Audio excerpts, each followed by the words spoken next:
Здраво и добро дојдовте во уште едно видео, кај што ова видео ќе говорам за класификација и номенклатура на пептиди, односно протеини. Како што спомнав во претходното видео, една аминокиселина со својата карбоксилна група може да се поврзе со аминогрупата на некоја си друга аминокиселина. И при тоа ќе се образува пептидна врска или пак аминна врска, односно ќе дојде до спојување на двете аминокиселини.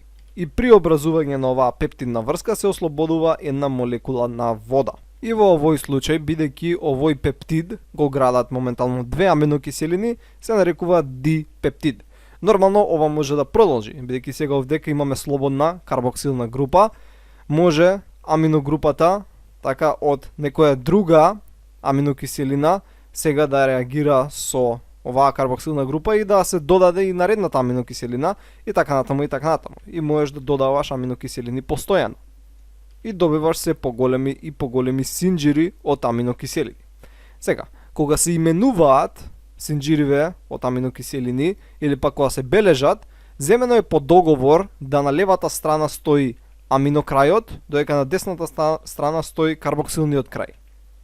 Ова нема никакво физичко-хемиско значење, едноставно така е земено по договор. Сега, ако сакаме да именуваме оваа секвенца од аминокиселини, при тоа користејќи ги тривијалните имиња на аминокиселините, има едно правило, а тоа е да сите аминокиселини кои што немаат слободен карбоксилен крај, наместо да завршуваат со ин, ќе завршуваат со ил. И тоа би изгледало на следниот начин. Значи, аланил, глицил, валил, тирозин. Тирозин нема промена на крајните две букви, бидејќи е последната аминокиселина која има слободен карбоксилен крај. Во ред, значи последната аминокиселина, која се наоѓа нели најдесно, бидејќи е така земено по договор, има слободен карбоксилен крај, поради тоа нема промена и се останува ин. Сите кои претходат мора да имаат промена, значи не да биде ин, да биде ил. Значи аланил, серил, валил, фенил, аланил и така натаму. Иако генерално не се користат тривијалните имиња, него се користат кратенки, така што ова би било ала, гли, вал и тир. Во ред, генерално вака се бележат со три букви, но некогаш може да се употребуваат и тривијалните имиња, така што важи ова правило да се менува ин во окей. Сега, во однос на тоа колку аминокиселини содржи пептидот, имаме различни термини.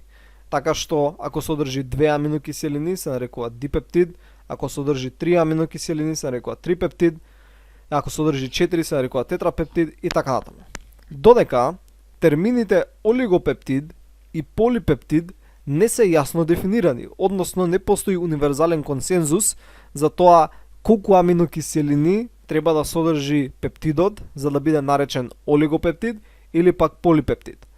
Односно во секоја литература ќе сретнете различни вредности. Например, една литература вика од 12 до 20 аминокиселини ако содржи пептидот, во тој случај е олигопептид.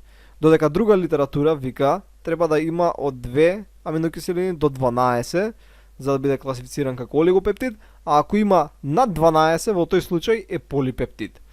Во ред, значи секоја литература има различни вредности. Сега некој ќе си рече од вас, добро, зошто не може да се договорат за толку едноставна работа, нели? И најверојатно нема општо прифатен договор, бидејќи не е ни толку битно. Односно, да речеме дека правиш некој истражување каде што ти е битен бројот на аминокиселини. Ти ќе го дознаеш точниот број и потоа кој ќе го референцираш тоа во трудот, ќе го имаш напишано точниот број или пак ќе стои олигопептид и у заграда точниот број на аминокиселини. Во ред, додека ако не правиш никакви истражувања, во тој случај не е битно колку аминокиселини содржи пептидот.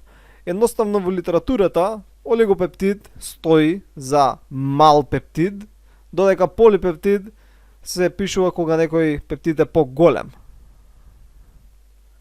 Во ред, значи олигопептид е за мал пептид, а полипептид е за голем пептид. Сега, теориски, ако пептидот содржи над 100 аминокиселини, треба да биде наречен протеин.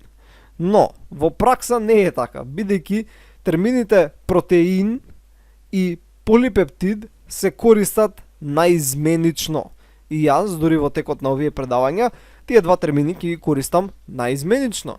И ако земете дури трудови да читате, ќе увидите дека еден исти пептид, односно протеин, во еден труд е запишан како полипептид, во друг труд е запишан како протеин. Значи, повторно, што е разликата помеѓу полипептид и протеин, не е јасно дефинирано. Океј? Во ред. Сега идеме на следно.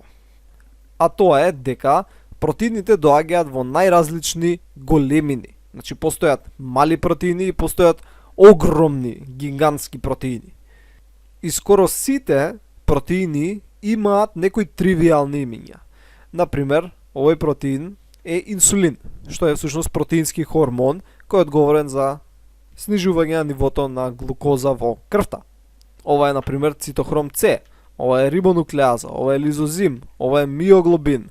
Слично е како хемоглобин, само што е во мускулите, има поголем афинитет за кислород. Ова е имуноглобулин Г. Имуноглобулини се едни гликопротеини кои што се создаваат од страна на Б клетките и учествуваат во имуниот систем. Ова е, например, глутамин синтетаза, односно ензим кој што помага во создавањето на глутамин. Значи, не постои некое правило спрема кое се именуваат протеините, него сите протеини имаат некои тривиални имиња. Сега постојат некои правила во однос на ензимите, кои се група на протеини кои имаат каталитичка улога. Значи, таму зависно од функцијата на ензимот се дава и името, али и таму нема некои многу строги правила. Друго нешто што сакам да го посочам е дека големината, важноста и сложеноста на протеинот не се поврзани, односно не мора да бидат поврзани. Значи, можеш да имаш некој протеин кој е поголем, али не е толку важен за организмот или пак не е толку сложен. Додека некој протеин може да е помал, а да е многу битен и да има доста сложена функција. Нормално може да постои протеин кој е голем и е битен и е сложен, но сакам да укажам дека не мора овие работи да се корелирани. Океј, сега. Друга интересна работа е дека не сите аминокиселини во протеините се исто застапени. Односно, не сите аминокиселини се застапени со 5%. Значи, некои аминокиселини се почести, некои се поретки. Генерално, повеќе има од помалите аминокиселини. Во ред. Инаку, постои начин да грубо пресметаш колку аминокиселини содржи даден протеин. А тоа се прави вака. Ја земеш молекулската маса на протеинот и ја поделиш со 110. Сега, зошто тоа би функционирало?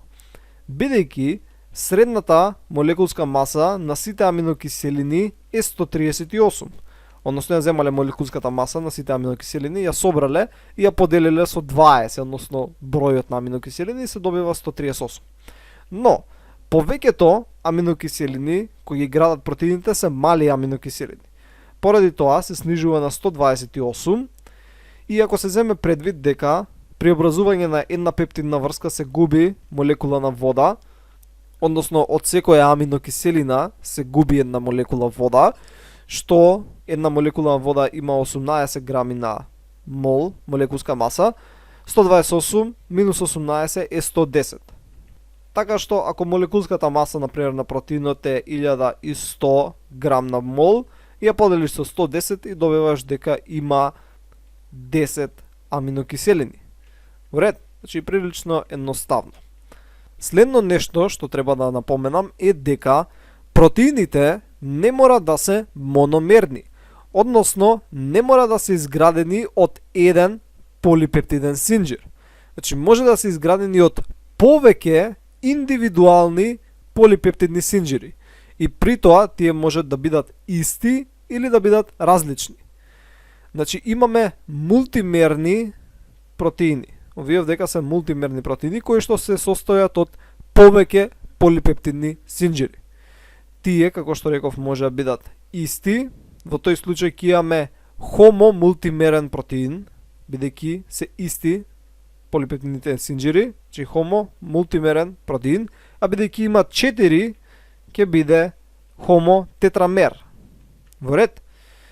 Следниот пример е со два полипептидни синџири, но се различни, поради тоа е хетеро-мултимерен протеин или хетеродимер.